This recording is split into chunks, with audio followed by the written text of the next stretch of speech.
Anlaştılar. Konuşabilirsiniz ya, sıkıntı yok. Sesi değiştireceğim zaten. Çekimde ses kısma şeyi var mı ya? Yok. Ben böyle bir şey yok değil mi? Şimdi paylaşım yapacağım ya, orada sesi kapatabiliyorum.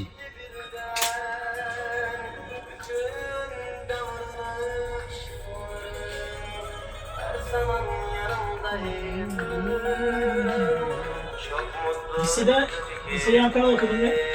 Ben okuyamadım abi. Amcam da şeyde, kızımla yakın bir yerde.